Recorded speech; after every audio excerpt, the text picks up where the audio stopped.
Be ready. 15 seconds.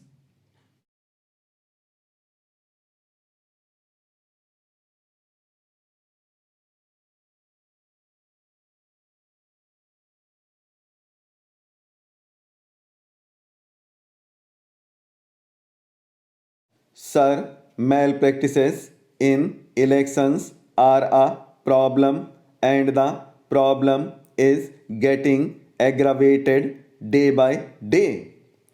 All the political parties, the various governments in power in various states, and newspapers, all of them are contributing to the deterioration in standards in the conduct of elections.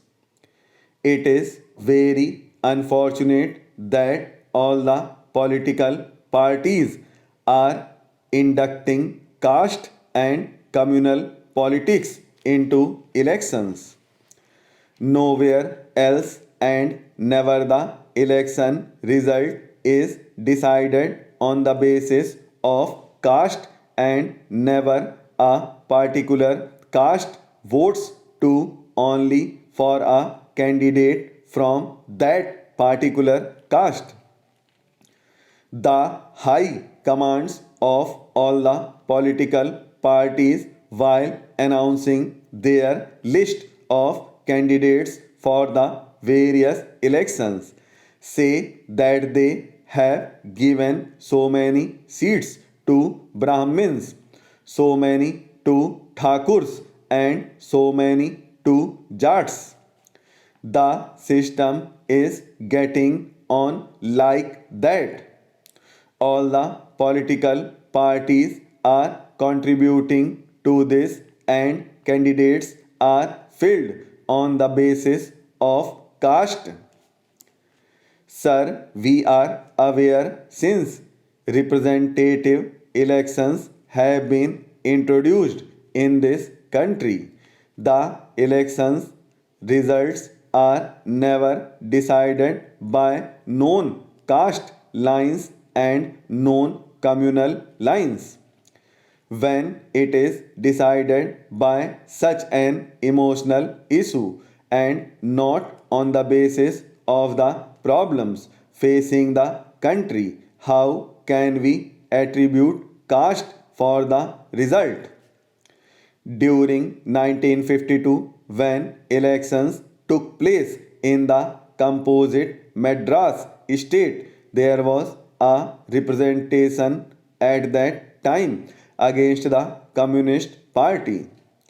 The undivided Communist Party went underground, and thousands of communist workers had been arrested.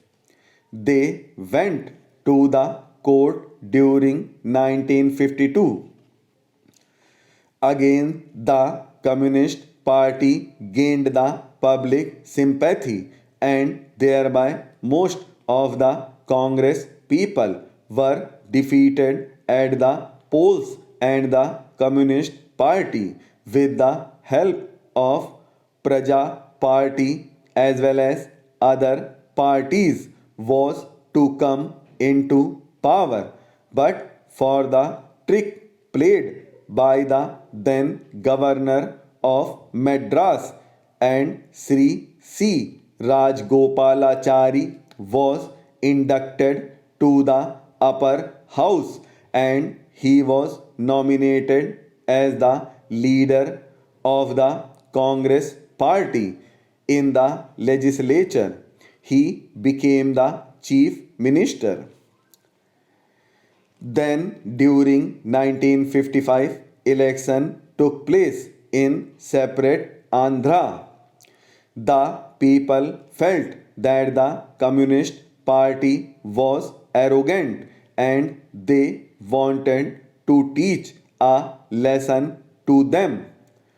So during 1955 elections, the Communist Party was defeated at the polls, and the Congress again came into power. Again during 1967, when elections took place, the Congress party was defeated here. Whoever it is, whatever party it is, anybody with some criminal record or who is under trial in a court of law or is convicted by a court of law or whatever it is, that person may be debarred from entering any party, and all the parties should make it a point not to award any membership to such persons. But unfortunately, the political parties are encouraging criminal elements, and at the same time, several youth organizations which are there in every district, in every town, also draw inspiration from elders in the criminalization of politics. I would like to add another thing with regard to the press and the media. Unfortunately, in every election, the press goes on analyzing for 1 month or 1 month and 15 days. This time, the elections were announced about 3 months ahead of schedule.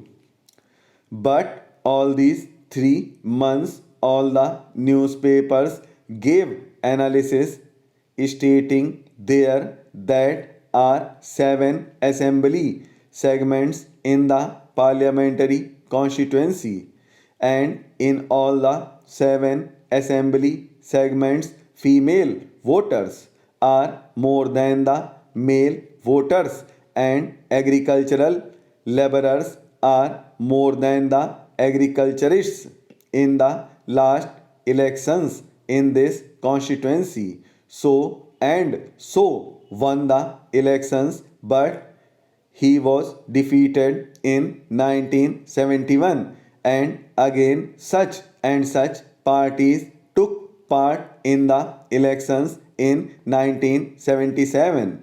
So many people contested against each other, and ultimately that fellow won. But in their enthusiasm, the newspapers and the media, they are going a little bit further in analyzing that in this assembly segment the number of Harijan voters is such, the number of Reddy voters is such, and the number of Kama voters or Naidu voters is such. Like that, they are going to analyze the facts and the position of the votes in that particular segment that is giving rise to so much communal tension and caste tension. Slowly, they are influencing the minds of political workers, saying, unless you go on the lines of castes, it is not desirable for the efficient functioning of democracy. This is very dangerous for the unity of the country now. I would like to appeal to the media as well as my journalist friends to see that such thing is avoided, such reporting is avoided, such analysis in the press during electioneering is avoided on caste lines and communal lines. Unless it is done, I am very much afraid that we are heading from bad to worse. As far as money power is concerned, Sir every member of parliament, every member of a legislature starts his career by a false declaration.